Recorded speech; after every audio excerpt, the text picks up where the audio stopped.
What should he do? Eh, No, not anything pressure, like, what is it, like, nothing personal, just we doing our business, fighting, having fun, doing some Twitter shit. I don't know how to do, but I try my best, so it's too early to think about these things. When I see his face, then it's different. Yeah, well, I mean, obviously, like you saw, he's 8 feet tall. Yep. Basically, I walked into Godzilla. That's what I had to take away from them. Just days before the fight, Hamzat Chimaev has taken direct shots at Dricus Du Plessis, questioning his skills and vowing to take him out. The comments have already set social media on fire, and now all eyes are on how DDP will respond when the cage door closes. When asked about the ongoing back and forth with Dricus Du Plessis, Hamzat downplayed any real tension. He explained that he doesn't take things personally and sees it as a part of the fight game.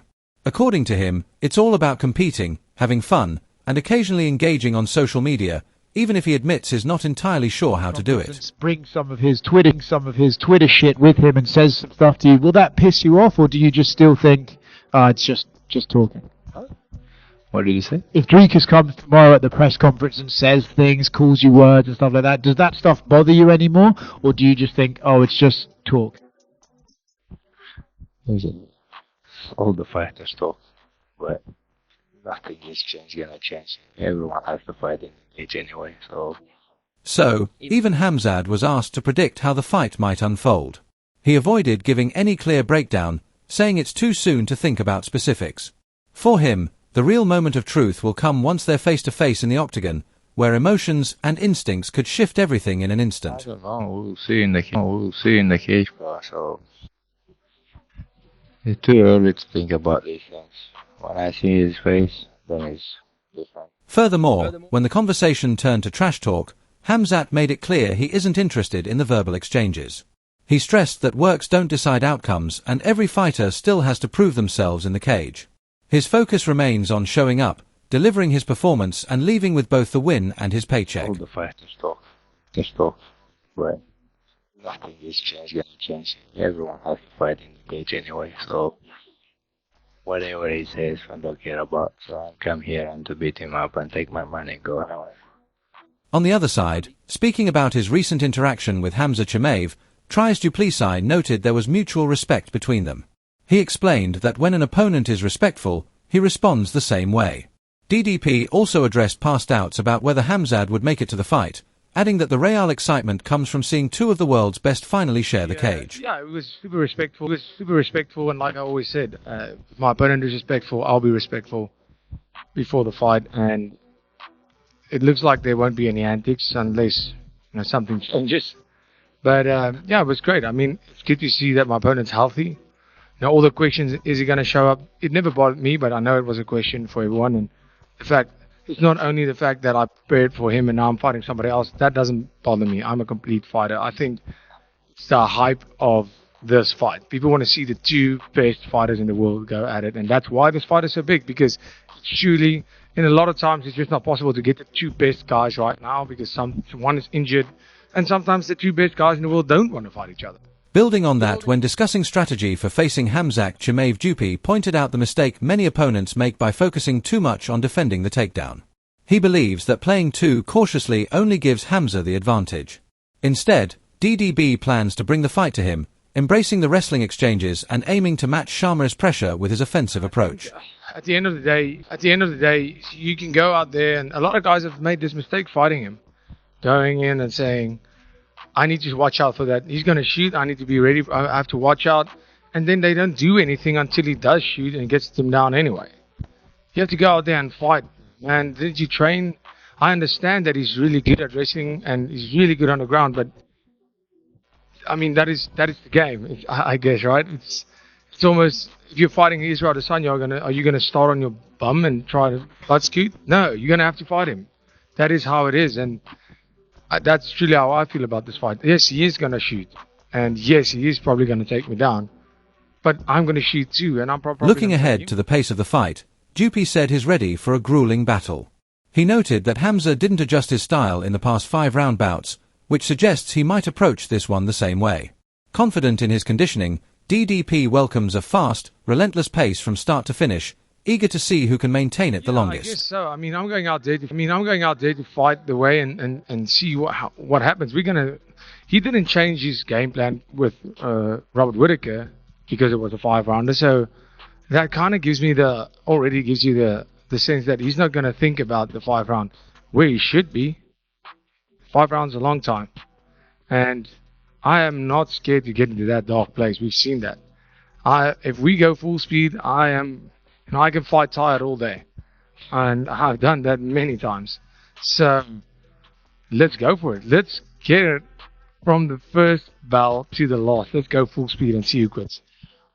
Of all the descriptions... Meanwhile, Robert Whittaker gave his take on the fight, saying wrestlers can struggle if they are forced to strike for long periods. He mentioned that Dricus Du Plessis is very comfortable on his feet, pointing to his win over Sean Strickland. Whittaker believes it would be risky for Hamzat Chimaev to try a full 5-round striking battle when it's not his usual style. Striking, the gas tank's just completely different. So I don't know if that would be the strongest point of him pushing into that striking area, because that's where Dricus is comfortable. He outstruck Strickland for 5 rounds, and Strickland is a notorious pressure fighter. Yeah, fair. So unfamiliar sort of territory doing 5 rounds on the feet, well, especially when it's not your style. It's a hard fight to push a game plan like that for the first time. Adding on, Duplessis explained how he approaches press conferences. He prefers to stay calm and respectful, giving his opponent space to avoid unnecessary drama. His goal is to keep the focus on the fight itself while staying alert. If his opponent escalates, he plans to respond appropriately, matching the energy without losing control of his composure. It was amazing fight. Wanna go to each fight. Oh, what can I say? I win this fight. So How much confidence did you take from... would work hard, that's why I'm done. In a fight. So while Duplessis hopes for a calm press conference, he remains prepared for confrontation.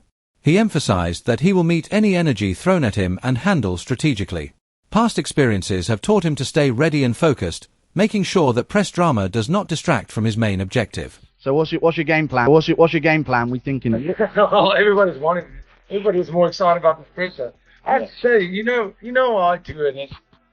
I am not going out there to be a crazy menace in the press conference.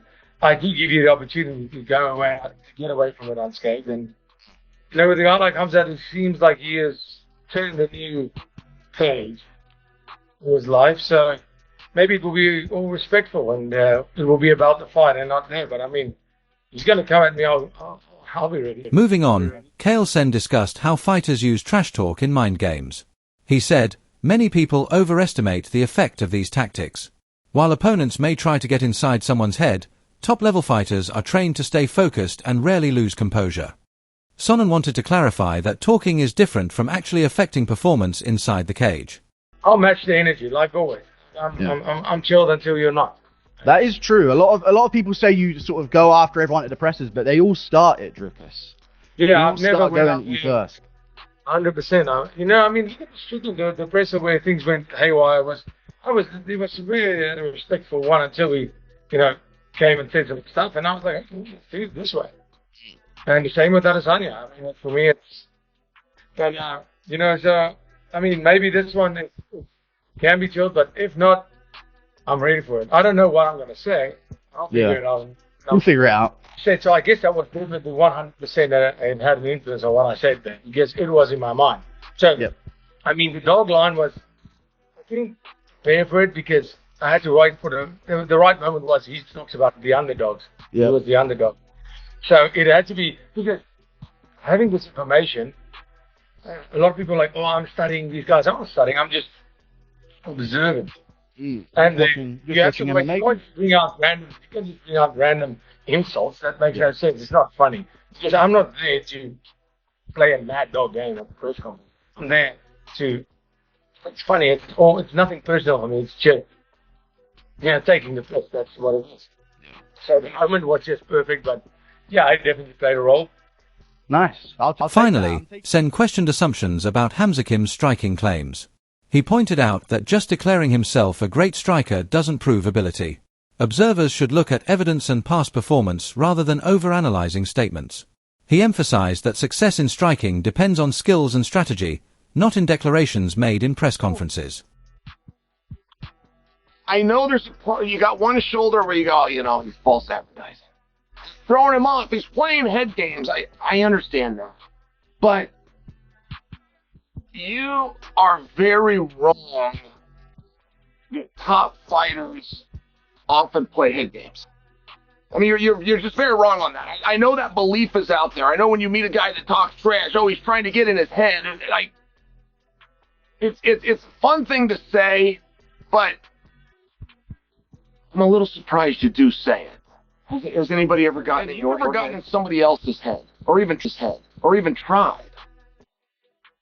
Maybe the answer is yes. If I kept going, well, did you fight that person? Was this about combat? Was this? I'm gonna get a no. You're not gonna have an ability to relate with this. And it's a very common thing.